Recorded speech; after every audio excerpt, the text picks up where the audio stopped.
Today, I am going to continue teaching on chapter 1 of the book Delog. And already in last week's class, Tara had appeared to Dawa Drolma. She had taken her on a rainbow-like path of light to Padmasambhava's pure land of the copper-colored mountain of glory. And she says that she experienced the, quote, entire vast range of pure experience. What frequently this refers to is experiencing the physical world as the body of the deity, and all sound as the speech of the deity, all thought as the mind of the deity, and all beings as the deity. And Padmasambhava's realm of the copper-colored mountain is a pure realm. And actually, here, this is beyond the actual concept of pure and impure. The word pure or pure realm is used to indicate that it is completely beyond these ideas of pure and impure. Tai Situ Rinpoche, in the last book that we studied, he mentioned about being beyond good and bad, but leaning towards the good. And that might be a good way to think about this. But it really means that every form, everything physical is considered the body of an enlightened being. All sound is the speech and the mantra of a deity. And then whatever thoughts we're having, good or bad, happy or sad, there's still the mind of the deity. And so she then talks a little bit about how she's experiencing her mind and how she is experiencing this pure realm. She uses words like a vast and ethereal quality. I think frequently the word is used dreamlike. It's not made out of physical matter. It is our mind, and our minds are, in their pure form, limitless, unobscured, unobstructed.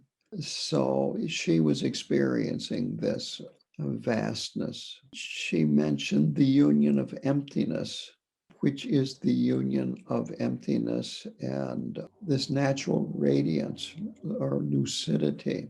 And again, radiance is an important term here because the sun radiates, our mind radiates, the moon reflects, and this is an important difference. So our minds have this unimpeded natural radiance. We're not reflecting this from let's say, a higher power, a supreme being, a God. Even in this case, it's White Tara or the Buddha. We're not reflecting, we are radiating, and this is our nature. And then lucidity means just clarity, extremely clear. Her mind was extremely clear. And she describes Padmasambhava's pure realm, and it's a lot like a visualization description in a deity practice. And that is really an important point, that these deity visualizations, like when we're doing White Tara or Medicine Buddha or Chenrezig and so forth, that these are not made up. This is the way these various deities appear to a highly realized practitioner. In fact, it is described this way, that when you perfect or reach a certain level of the practice of a certain deity, first of all, will actually appear to you, much like White Tara appeared to her. And as you progress further, you actually become an emanation of that deity. So the Dalai Lama and Gyalwang Karmapa are considered emanations of Chenrezig. And she said that this pure realm she experienced as a, quote, actual place. So even if it was ethereal and perhaps dreamlike, it did appear to her and she experienced it as an actual place. And so what she saw was a vast plain that is surrounded by red mountains. And she compared them to a protection circle, that you had this circle of very high mountains. I believe the word was, or the description included, thrust up into the sky. So the space was full of the 5 colored rainbow lights. And these 5 colors are very important in Vajrayana Buddhism because they symbolize the 5 Buddha families and a lot of other things. And then birds, there was a fragrance in the air she's compared to incense. And it had the power to transform one's perception. So this would be what would be called divine incense, not just ordinary incense. And then again, the flowers were in the 5 colors. And she described herself as being filled with faith and pure view. And again, this goes back to what I talked about here at the beginning with pure experience. That's what she is talking about here. Pure view, pure land. And this is Vajrayana Buddhism, just plain and simple. This is the Vajrayana view of the world and the deities and enlightened beings.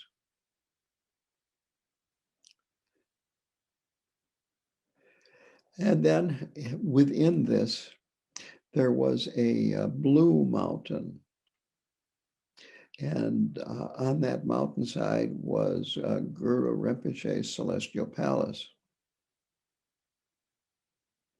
And she describes that celestial palace as an emanation of Guru Rinpoche's enlightened awareness. And that the palace was like a mandala. It had gates in the 4 directions. And it was made out of jewels. Walls were transparent. Decorated with loops of rainbows. And again, when you get into some of the Vajrayana deity practices, you actually visualize the deity inside a celestial palace. And it is described very frequently, very similar to the way she describes his celestial palace. Again, with 4 sides, 4 gates, decorated with jewels, loops of rainbows, and again, of course, being made out of light. And so you can see through it, and so forth. She is greeted by some females, probably Dakinis, and clothed in celestial silk. She comes to the eastern gate and is questioned as to what her purpose is for being there.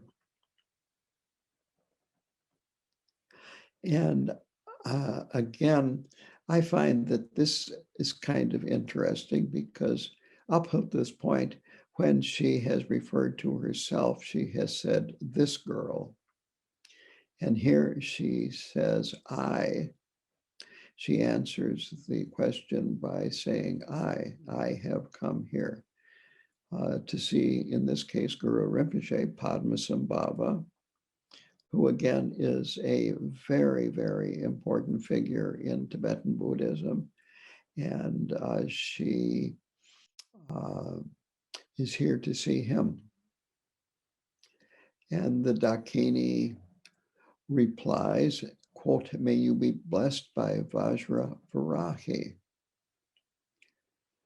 And she is, well, the Tibetan name for her is Dorje Pamo.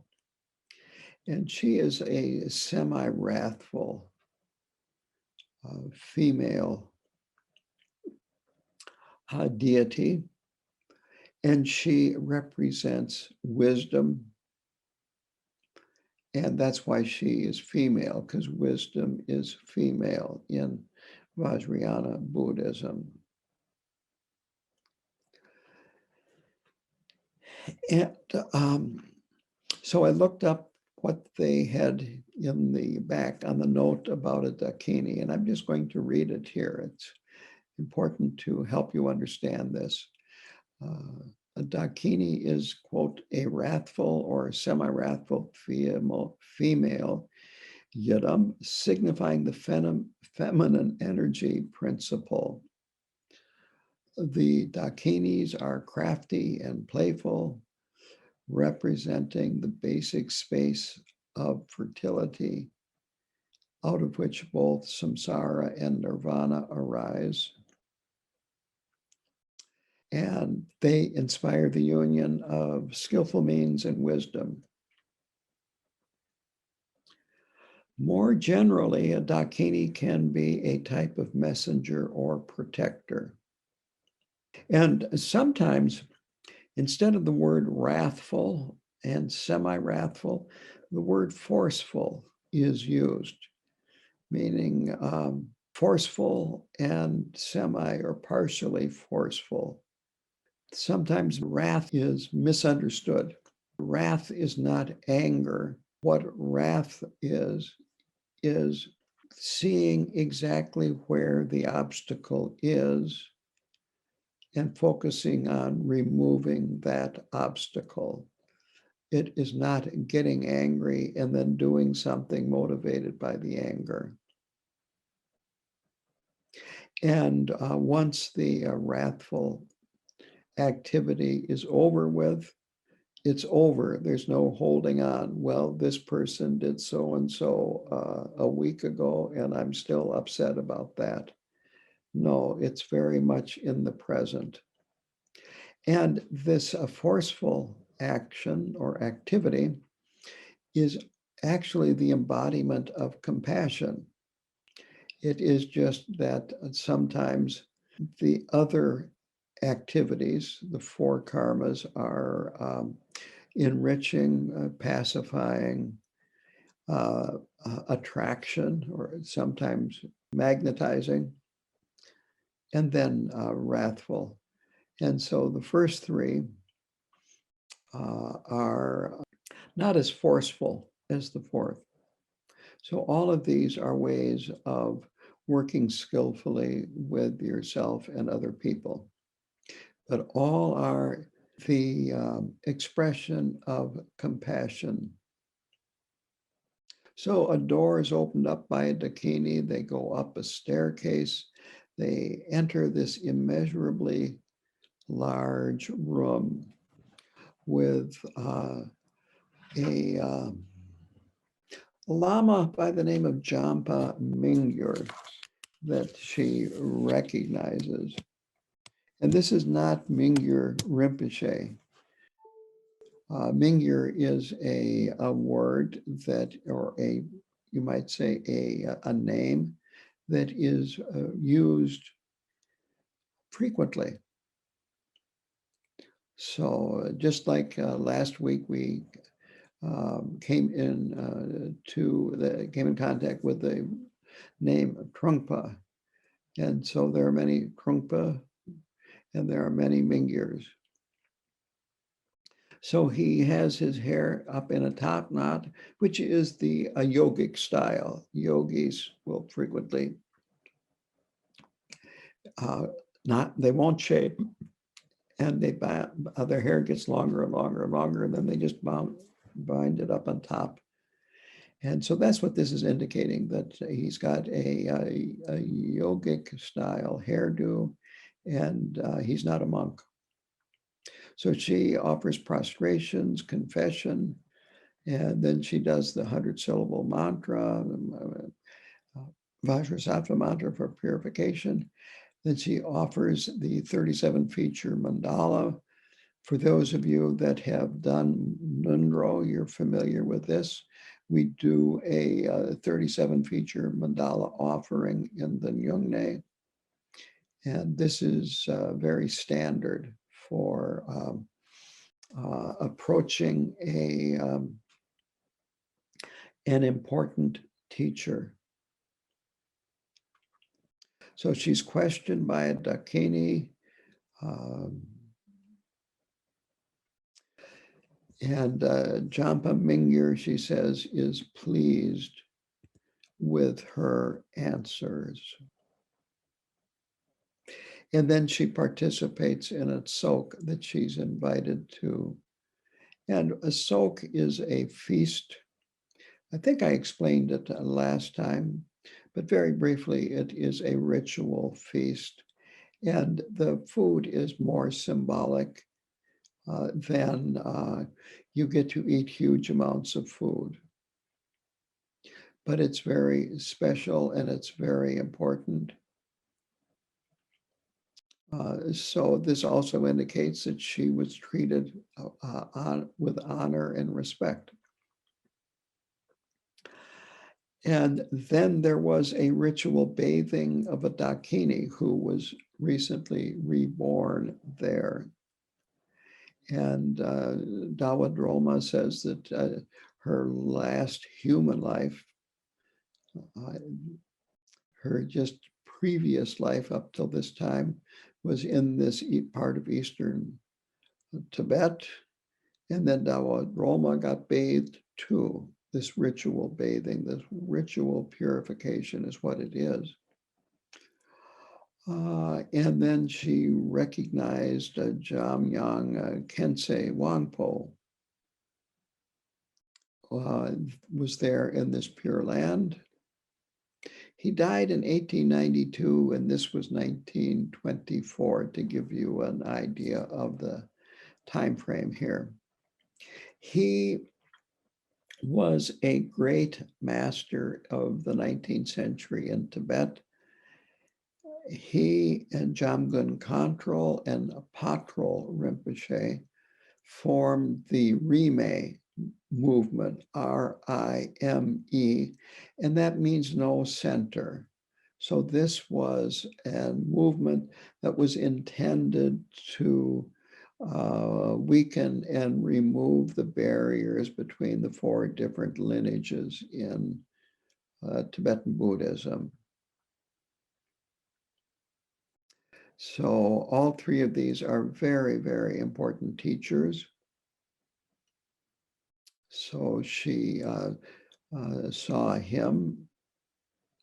This Rime movement preserved teachings, practices, and empowerments, and even lineages that were on the verge of being lost because no one was practicing them. And all three of these traveled throughout Tibet and would find people that had received the empowerments for this and received teachings, and then they would receive the empowerment themselves and the reading transmission and then the teachings, and they would write these down, compile them, and this is how they saved them. And then they could give the empowerment and the reading transmission and the instructions on to their students. So she comes to Jamyang Khyentse Wangpo and offers a kata, which is the scarf, the Tibetan white scarf that's done with your hands like that when you make an offering. And she requests an interview. She doesn't get one. And she said he appeared harsh and he didn't speak to her or even look at her. This reminded me of some experiences that I'd heard about with Trungpa Rinpoche, who he was unpredictable and sometimes he would appear like that. And from my own experience, when a lama is like that, sometimes it is to kind of get you to look within, to kind of wake you up. It isn't that they're mad at you or anything, but they're trying to shake us up and get us out of our habitual pattern of thinking and dealing with the world.